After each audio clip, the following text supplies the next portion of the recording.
If you look closely at the portraits of European monarchs from the 17th and 18th centuries, you will notice a striking recurring theme. They are draped in magnificent deep blue velvet robes.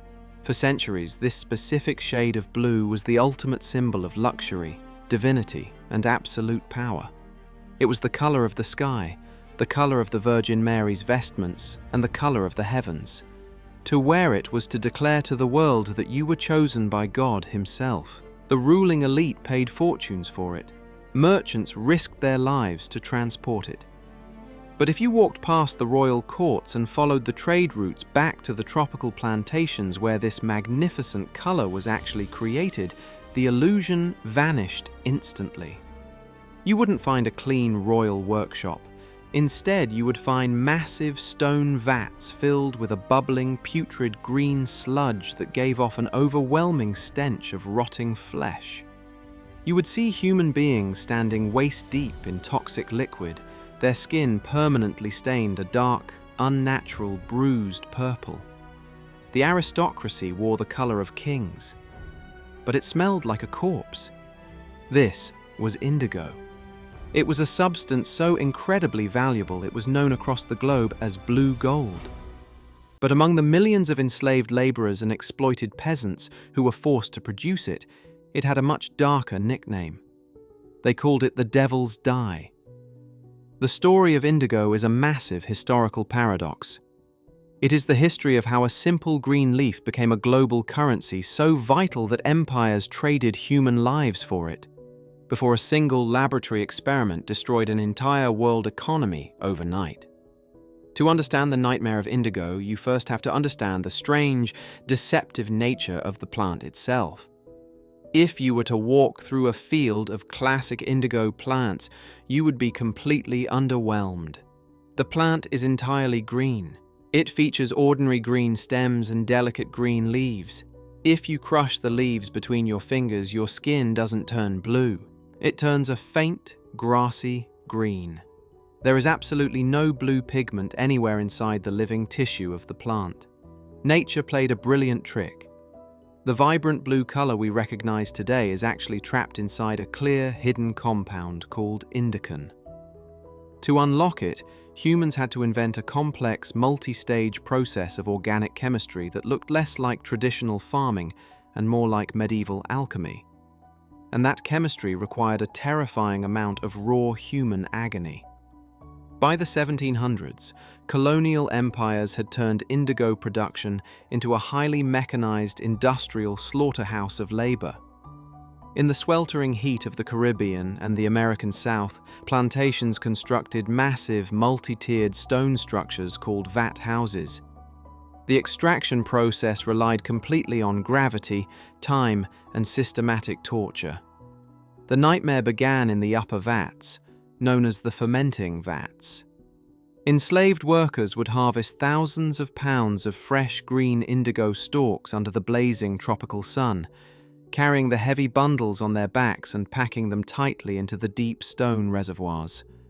They filled the vats with water and weighted the plants down with massive wooden beams. Then, they waited for the plants to rot. Over the next 14 hours, the intense tropical heat triggered a violent anaerobic fermentation process. The water would begin to bubble, churn, and turn an eerie, yellowish-green color. As the organic matter decomposed, it released thick, invisible clouds of toxic gases, specifically ammonia and hydrogen sulfide. The air around the vat houses became completely unbreathable.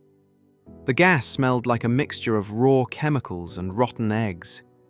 Enslaved laborers working near the rim of the vats were forced to breathe these fumes for hours.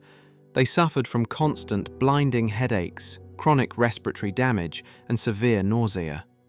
Once the fermentation was complete, the yellow-green liquid was drained into a lower reservoir, known as the beating vat. This is where the process turned truly lethal. Because the clear indican molecules needed to bind with oxygen to transform into a blue pigment, the liquid had to be violently agitated. Enslaved men were forced to climb inside the stone vats, stepping directly into the stagnant, chemical-laden water. They stood waist-deep in the toxic soup for 3 to 4 hours at a time without a single moment of rest. Using their bare hands, heavy wooden oars, or their own bodies, they had to continuously beat the water, churning it into a furious froth. The physical toll was catastrophic. The toxic chemical solution aggressively stripped the natural oils from their skin, causing it to crack, ulcerate, and bleed.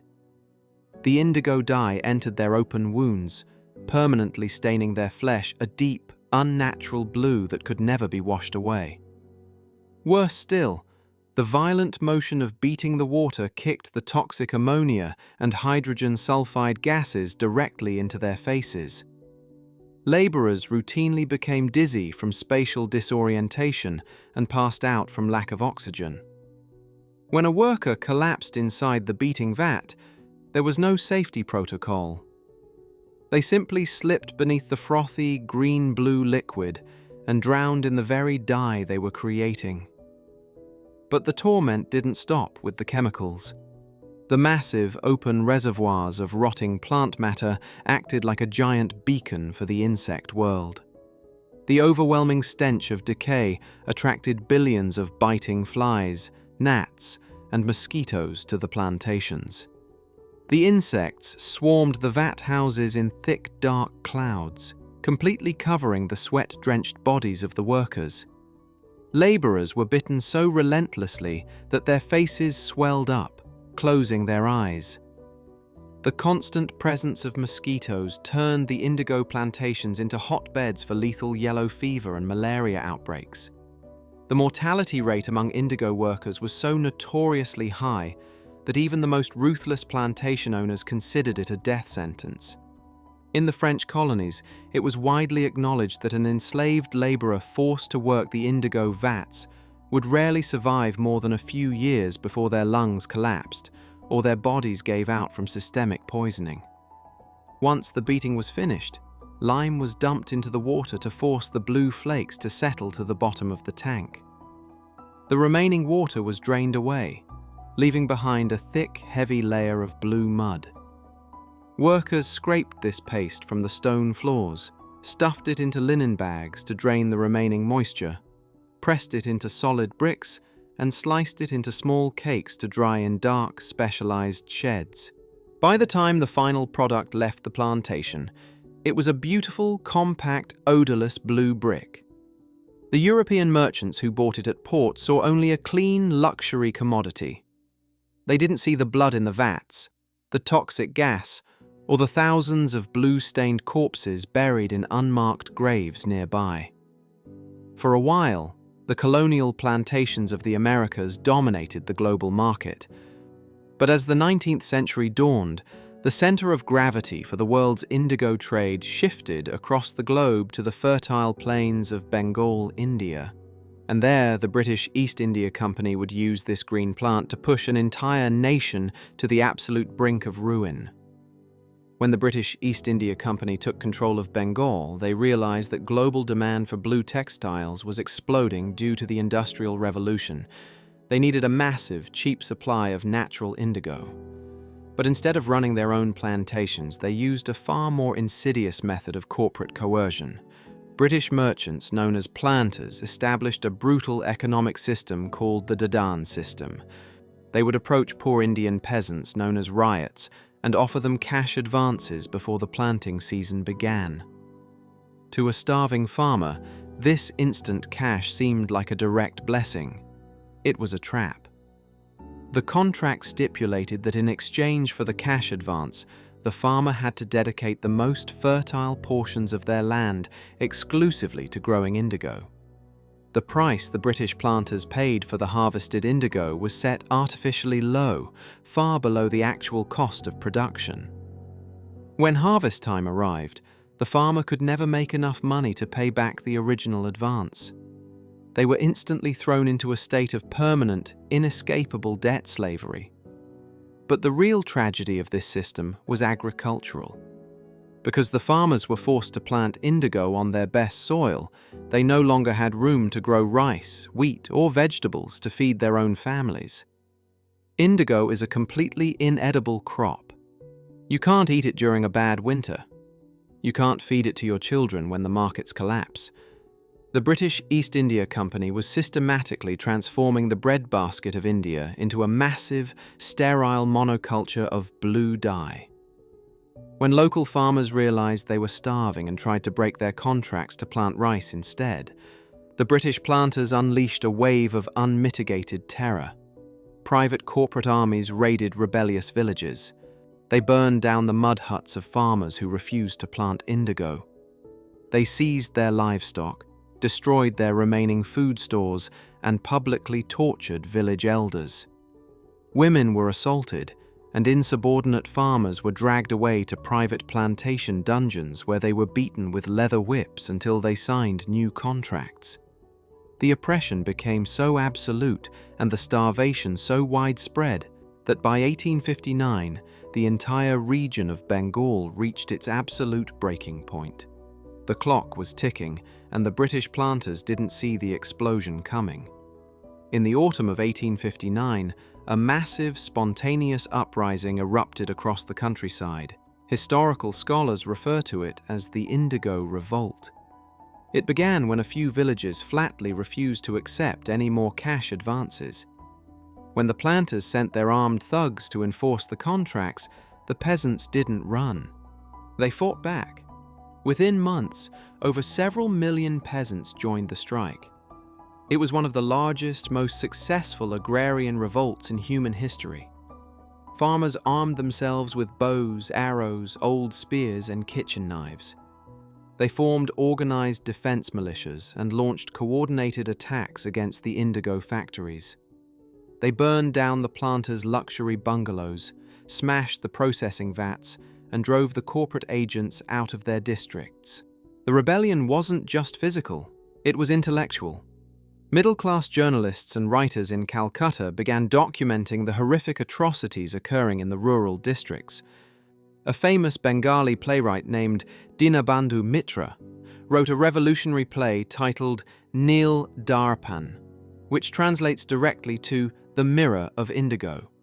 The play depicted the raw, unvarnished cruelty of a British planter destroying an innocent Indian family for the sake of blue dye. The play sent shockwaves through society. It was translated into English and distributed widely, causing a massive public scandal in London. The British Parliament panicked. Realizing that the unrest was threatening their entire colonial control over India, the government stepped in and established the Indigo Commission in 1860.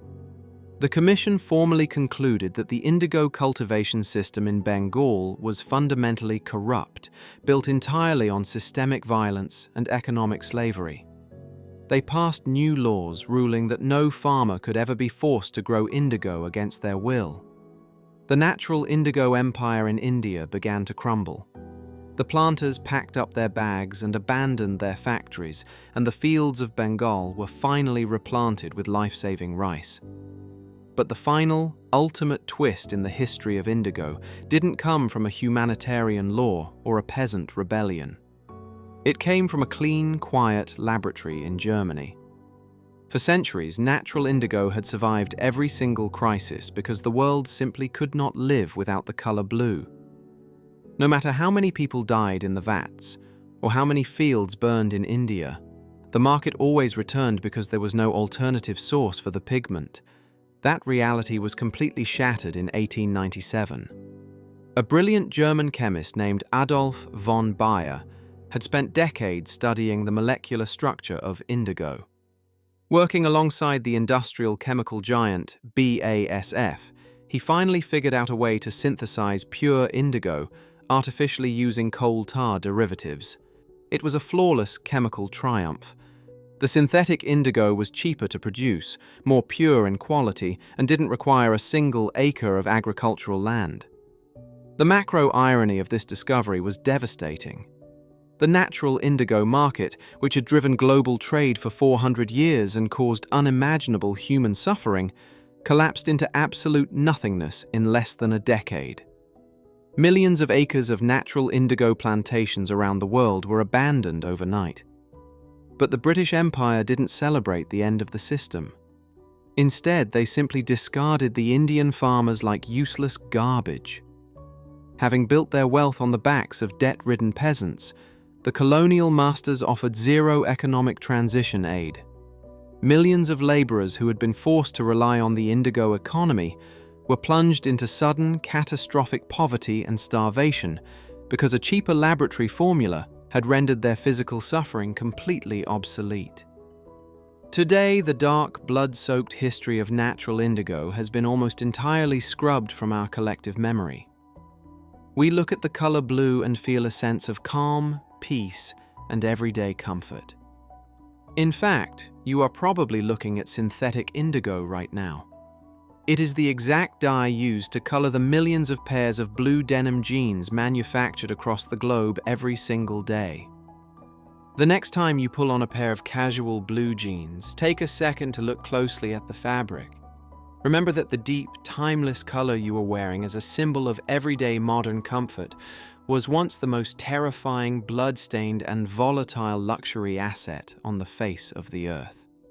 It was a color that humans spent 400 years killing, dying, and starving to possess. The story of the world's favorite color is written in the dark corners of history, stained indelibly into the soil, and hidden in plain sight right on your clothing. If you found this deep dive into history eye-opening, make sure to hit the subscribe button, drop a comment below sharing which part of Indigo's dark past shocked you the most, and leave a like so more people can discover the hidden truths behind the everyday world.